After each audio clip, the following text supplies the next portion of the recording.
Chris Doering, SEC Network, ESPN, the Florida Great with us now on the Alexander Shinora Trial Attorneys Hotline. What's up, Doering? How are you, buddy? What's up, guys? Hey, we don't want to talk about anything specific close to home for me, right? We want to talk about things outside of Gainesville. Is that right? Well, I think we're only going to talk about teams at the top of the SEC standings. So that ain't us. I have to go through this weekly exercise of going through the power rankings.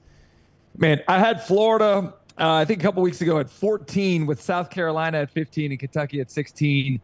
I dropped Florida down, and I maybe it's me just wanting to be harder on them, but I'm so tempted to put them at 16 just with how disappointing it's been here so far. Well, yeah, but there's a difference between being disappointing and they're still a good football team.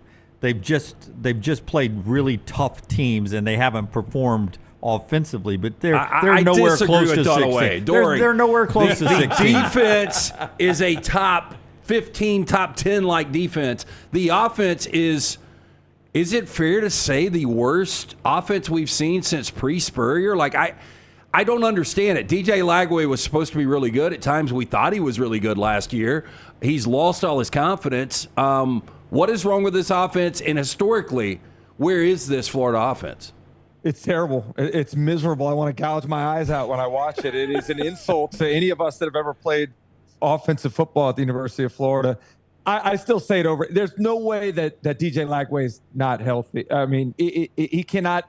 He's got to be injured still. And I know you're talking about the boot that he's in. There's got to be something wrong with his arm. But the lack of any real downfield passing. I think last week they said, that the what was it? 61 yards passing, and like 57 of them came after the catch or something. So it's like there has to be an issue. And if he is hurt, like, what are we doing? Why are we hurting the team by putting somebody that's not healthy out there? And I think you're honestly hurting DJ Lagway as well. And I appreciate him wanting to compete and be out there, but if he can't make the throws down the field, let's go with Tramel Jones. Let's give somebody else an opportunity. But right now, between what you're seeing from the inability to throw the ball and the unwillingness to pound a couple of backs, I think Jaden Ball's perhaps, a top 2 or 3 back in this conference. And for him not to get more carries, even dating back to the 4-minute situation at the end of the USF game, I just think it's complete mismanagement of your talent on your team. On the other side of that, Auburn's getting ready to go play at Texas A&M. And I go back to the last game we saw Texas A&M on the road at Notre Dame. Blown away. They keep telling me it's one player that I'm blown away by, but Texas A&M looks so fast in that game. They seem to have speed everywhere. How good do you think this Aggie team is that Auburn's rolling into? It's crazy that we're talking about this with Texas A&M and Coach Elko, but like, I feel great about the offense. I just am concerned about the defense, particularly with all the plays they gave up to Notre Dame.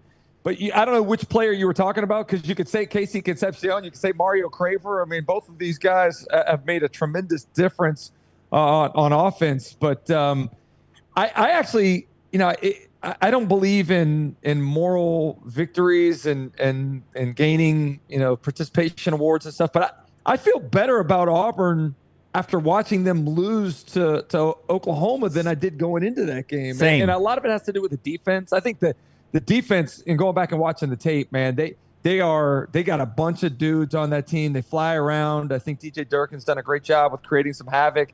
The question I have goes back to Jackson Arnold, and everybody wants to talk about the 9 sacks.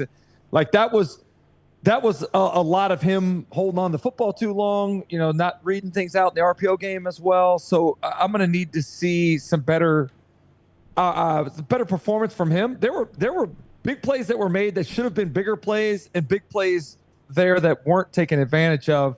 And it just goes back to, like, the reason you hire Hugh Freeze is because he's an offensive genius, supposedly a guy that understands how to get the most out of quarterback play. Peyton Thorne was not the guy. Staying with Peyton Thorne the second year was not the move, and the jury's out on Jackson Arnold right now. Chris Doering is with us, SEC Network and ESPN. Big game in the SEC as Alabama goes to Georgia. We were discussing this. It's hard to know through 3 games because of level of opponent. But the quarterback comparison yesterday, they actually statistically could compare pretty evenly. Do you give a quarterback edge to either one of these teams based on what you've seen, Gunnar Stockton or Ty Simpson?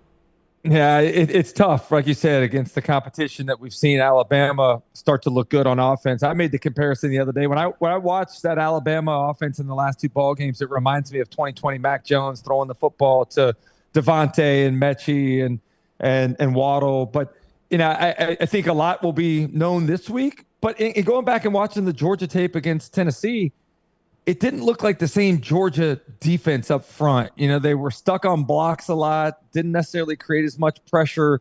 Obviously, some big plays given up to Joey Aguilar and Chris Brazel and those guys. So I'm fascinated by the Ty Simpson going up against, with those weapons going up against Georgia's secondary. But in terms of, if you ask me that question, who do I trust more? I'd probably lean Ty Simpson slightly, but I did see some stuff with Gunner that I really liked. I mean, the fact that the first offensive snap is a double move where they're throwing deep tells me all I need to know about what Mike Bobo and Kirby Smart feel about where Gunner is. And that fourth down throw to Humphreys was as good as a throw I've seen all year long. So I love this game. I'm excited about every aspect of it. And I think maybe one of the biggest things is what's the mental edge that exists for Alabama with the history of that series in the last 10 meetings. On this side of the mic, Doering, we talk about distractions. Look, you've been on both sides of it, and Georgia's doing another blackout, and we all remember the infamous 2008 blackout where Scott Cochran, the strength and conditioning coordinator back then for Alabama, said we're going to their funeral, and Alabama completely whipped that ass. We were blown away they were doing it again. Is it a distraction at all for the players? I mean, what's your take? I mean, it's a long time ago. Some of those guys, maybe not even born, that are on the roster right now. So it's been a long time. We remember it well, but it just seemed like something that was kind of unneeded because Kirby lived it on the other side. What is to gain from this? I mean, I understand. I've heard Georgia people say that it's just going to be a blackout in the stands, but the Georgia team is going to wear their usual red jerseys and silver breeches. But what's the gain from, do it against anybody else? Why would you do it against Alabama after what happened last time? And let's not forget, that was year 2 of Coach Saban's tenure in Tuscaloosa. This is year 2 of Kalen DeBoer's tenure. And what did we see after that game? It was domination from Alabama over the next decade plus. Like, I understand, hey, you want to tempt fate for this one game, but what about tempting fate for the next foreseeable decade with what could be possible as a launching pad if Alabama goes in and wins another one in the face of this blackout? Yeah. A lot of people are in the chat are saying from your mouth to God's ears there, Doering. 17 more years. Listen, this Mateer injury for Oklahoma, it's part of the game. You got to deal with it. Can they hold it together to stay in the playoff hunt until he comes back? I believe so because, I went all in on John Mateer being the Heisman Trophy winner in the offseason. I was laughed at by some, but I also went all in on Oklahoma being a college football playoff team. I do have questions about the offensive line and their ability to run the football consistently. But one of the reasons you go in and get Ben Arbuckle is because of his offensive mind and what he's capable of doing. He's done it with 3 different quarterbacks at Washington State. Michael Hawkins is a very talented player that can give you some dual threat ability, just like Mateer can. The schedule, I understand, you got Kent State here, you got the bye, you got a little time to lead up to the Red River rivalry. I don't know whether or not they can win that game without him, but I also know that I don't really trust Texas's offense right now. We're going to see Texas a little more in the swamp in a couple weeks. So I think they can do enough to hold the line. I think the defense is elite and gives them a chance to win every single ball game. I think the biggest thing will just be, can Michael Hawkins protect the football and not put them in adverse situations defensively? So some guys are just better under the lights. And Trinidad Chambliss, winning a national championship back-to-back years at Ferris State, over 50 touchdowns last year. He looks the part of an Ole Miss Lane Kiffin quarterback. Will we see Austin Simmons again, and how good do you think Chambliss is? I think it's funny the wordplay that's going on in Oxford right now that Austin Simmons is the starting quarterback. Yeah, he's the starting quarterback. Not healthy. I have a hard time believing he will be healthy this week. I don't care if he's healthy or not. Trinidad Chambliss is the guy. I mean, Trinidad Chambliss has done a number of things well. We knew he was a running threat. I was surprised at how well he's thrown the football. But the best thing he's done is not turned it over. And Austin Simmons, not only did he turn the ball over, but he turned it over at the most inopportune times, at the most inopportune points on the field. So I'm going with the guy that protects the football. I don't know how you guys feel, guys. I made this statement on our show this morning. You may not know the names of this year's Ole Miss team yet. I think this is a more deeper and talented team than what they had last year, albeit more inexperienced than last year.